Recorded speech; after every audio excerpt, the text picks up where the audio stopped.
Hello friends, welcome back to channel महापुरुषों की बातें। सत्संग जी सबको प्यार भरी राधा स्वामी। आइए सुनते हैं राधा स्वामी सत्संग व्यास द्वारा प्रकाशित पुस्तक रूहानी फूल में से कुछ वचन। इस पुस्तक के पेज नंबर 32 पर हजूर महाराज जगत सिंह जी गुरबानी के शब्द कायम कामन अति सुहालियो पीर वसे जिस नाले पर सत्संग फरमा रहे हैं। आप फरमाते हैं, मालिक की खोज करने वाले सब महात्मा इसी नतीजे पर पहुँचे हैं कि जो कुछ है इस शरीर के अंदर ही है। अगर परमात्मा मिलता है तो वह भी शरीर के अंदर ही मिलता है। अगर किसी को खंडों ब्रह्मांडों की सैर करनी है तो शरीर के अंदर ही जाना पड़ेगा। हिंदू महात्माओं ने इस शरीर को नर नारायणी देह कहकर पुकारा है, अर्थात इस देह में नारायण का वास है। गुरु साहिबान ने इसे हरि मंदिर कहा है। हरि मंदिर एक शरीर है। ईसाइयों ने इसे जीवित परमात्मा का मंदिर कहा है। जिन्होंने भी खोज की वे कहते हैं कि जो कारीगरी मालिक ने दिखाई है वह सब कुछ शरीर के अंदर ही है। वह मालिक भी शरीर के अंदर है। सारा ब्रह्मांड भी इसके अंदर ही है।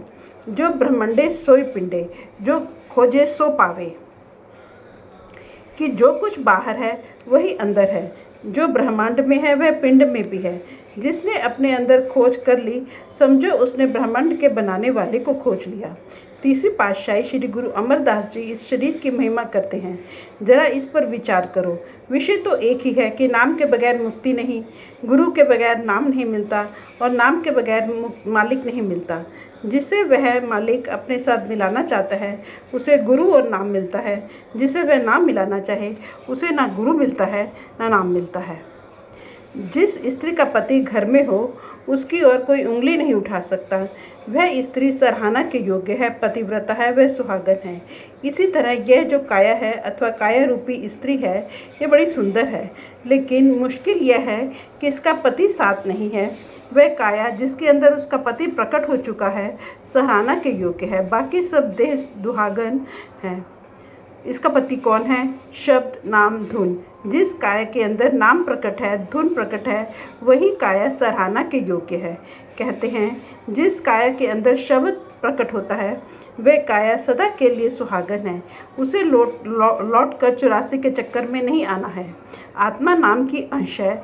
वह शब्द को पकड़कर उसके अंदर समा जाए तो फिर सदा के लिए सुहागन है।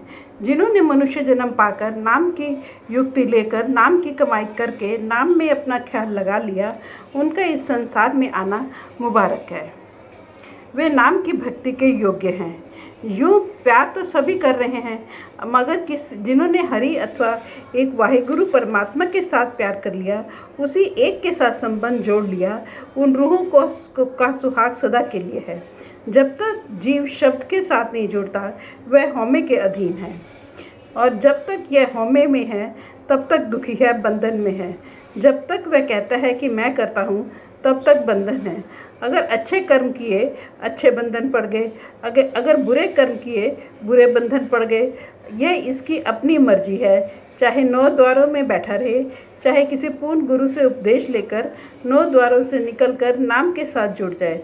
जो अंदर जाना चाहेंगे उनको मेहनत करनी पड़ेगी।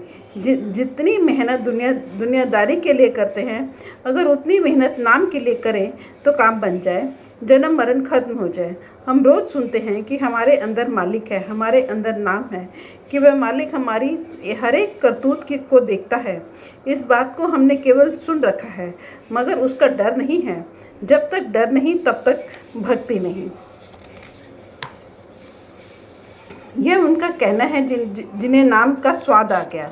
गुरु अमरदास जी कहते हैं कि मैं अपने गुरु अंगद साहिब पर कुर्बान जाता हूँ, जिन्होंने मुझे नाम की सूझबूझ दी, नाम का अनुभव करा दिया। नाम तो नाम ही है, जिसके मिलाप से पाप नष्ट हो जाते हैं। मैं अपने सद्गुरु और नाम दोनों का शुक्रगुजार हूँ।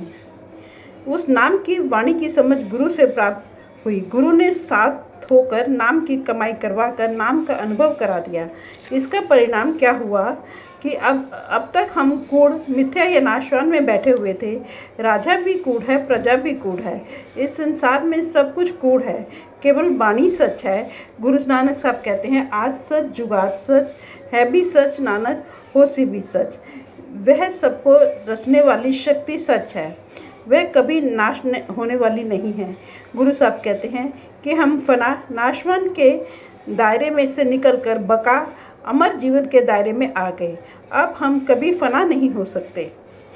जो ब्रह्मंडे सोई पिंडे, जो खोजे सो पाए। जिन्होंने अंदर जाकर खोज की, ये उनका कहना है कि एक दो का नहीं बल्कि सभी संतों महात्माओं का कहना है। गुरु अर्जुन देव जी कहते हैं, कोट ब्रह्मांड को ठाकुर स्वामी। हमें तो एक ब्रह्मांड का पता नहीं लगता, वह तो मालिक, उसके दायरे में इस जैसे कई ब्रह्मांड हैं, कई आकाश हैं, कई पाताल हैं। गुरु नानक साहब कहते हैं, पाताला पाताल लख आगासा आगास। एकाध पाताल हो तो कहें, लाखों पाताल हैं, लाखों आकाश हैं। मालिक अनंत है, इसकी रचना भी अनंत है। इस काया के अंदर जो कुछ बना है वह नकल ही नहीं बल्कि असल भी है। असल क्या है? वह परमात्मा जो हर एक के अंदर बैठा है और जीवों को संभाल कर रहा है। रचना करने वाला भी अंदर है, जीवों को संभालने वाला भी अंदर है। अब गुरु साहब कहते हैं, वह सबको रोजी देने वाला है। कोई जीव कहीं भी हो, वह मालिक वहीं रोजी पहुंचा रहा है। लोग कहते हैं, हम फसल बोते हैं, मेहनत करते हैं, फिर मालिक ने क्या किया? मैं कहता हूँ, यदि सूरज ना हो तो फसल क्या करेगी? यह वैज्ञानिकों का अनुभव है कि सूरज के बगैर फसल नहीं हो सकती। बताओ, वहाँ तुम्हारी मेहनत क्या करेगी? जिस काया के अंदर शब्द प्रकट है, वह काया रूपी स्त्री सदा ही सुखी है। उसका सुहाग सदा के लिए बना हुआ है। संत बार बार कहते हैं कि शब्द के आश्रय ही काया स्थिर है, और जो इसके अंदर खोज करता है वह जाकर शब्द में समा सकता है। इंसान के अंदर वह वाहिद हु ला शरीक कुल मालिक आप बैठा हुआ है। जो 9 द्वारों में बैठे हैं, जिनका ख्याल बाहर है, पंखों आँखों से नीचे है, उनके लिए मालिक अलग है, अदृष्ट है, वह उन्हें नज़र नहीं आता। जिन साधनों से उसे वे ढूंढते हैं, उनके द्वारा वह मिलता नहीं। गुरु साहब कहते हैं कि वे मनमुख हैं, मूर्ख हैं। जो परमात्मा उनके अंदर है, उसे वे बाहर ढूंढते फिरते हैं। लड़का बगल में और ढिंढोरा शहर में। लड़का गोद में है और सारे शहर में ढिंढोरा पीट रहे हैं कि मेरा लड़का खो गया है। जहाँ लड़का नहीं वहाँ उसे ढूंढ रहे हैं, जहाँ है वहाँ ढूंढते नहीं। इसी तरह परमात्मा को पाने के लिए कोई तीर्थों की ओर दौड़ रहा है, कोई मंदिरों की ओर दौड़ रहा है, कोई मस्जिदों की ओर दौड़ रहा है, तो कोई कागजों को पलट रहा है। यह मालिक अंदर है, पर लोग अंदर जाने का यत्न नहीं करते। जपजी साहब की पहली कड़ी में गुरु नानक साहब फरमाते हैं, सोचे सोच न होवे जे सोचे लखवार। यह सोचने का काम नहीं है, यह बुद्धि ही तो है जो जीव को बाहर लिए बैठी है। इंसान को चाहिए कि अक्ल और चतुराई को छोड़कर जब तक वह अपनी चतुराई के आश्रय बैठा है, तब तक अंदर नहीं जा सकता। जब से ये जीव माँ के गर्भ से निकला, तब से दुनिया के संस्कार इकट्ठे कर रहा है। जब वह भजन में बैठता है तो ये संस्कार इसकी आंखों के आगे आ जाते हैं। अगर एक संस्कार को दूर करता है तो और आ जाते हैं। इसमें पढ़े लिखे और अनपढ़ दोनों एक समान हैं, बल्कि अनपढ़ कहीं अच्छे हैं, और जैसा उनको बताया जाए वैसे ही चुपचाप अमल करते चले जाते हैं। जिस तरह एक आदमी सीधा साधा आकर पूछता है कि मुझे ब्यास जाना है, आप उसे कहते हैं ब्यास को यह रास्ता जाता है, वह उस रास्ते से आधे पौने घंटे में ब्यास पहुंच जाता है। एक पढ़ा लिखा चंचल बुद्धि वाला आता है, वह ब्यास का रास्ता पूछता है। आपने ब्यास के रास्ते की ओर इशारा कर दिया, पर वह दलीलबाजी करता है और पूछता है कि तुम कभी ब्यास गए हो या कोई और रास्ता नहीं है। यह बातें करता है पर जाता नहीं।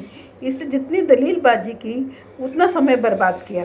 पढ़े लिखों का मन चंचल होता है, वे आसानी से विश्वास नहीं करते और व्यर्थ बहस में समय बर्बाद करते रहते हैं। जो प्रेमी जन सद्गुरु के आदेश के अनुसार अंदर गए, जिन्होंने अंदर जाकर नाम के साथ अपनी आत्मा को जोड़ लिया, उन्होंने सद्गुरु की सेवा कर ली। सद्गुरु कहता है कि अंतर में नाम के साथ जुड़। जो जुड़ गया वह सच्चा सेवक है।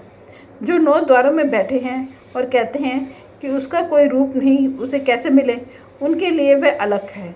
जो गुरु से उपदेश लेकर अंदर गए, उनके लिए वह मालिक लखा जाने वाला यानी दिखाई देने वाला हो गया। जिसका इतना वर्णन किया गया है, आखिर कुछ तो है। फ्रेंड्स, अपनी इस वीडियो को आज हम यहीं समाप्त करते हैं। अगली वीडियो में आगे बढ़ेंगे। Thank you.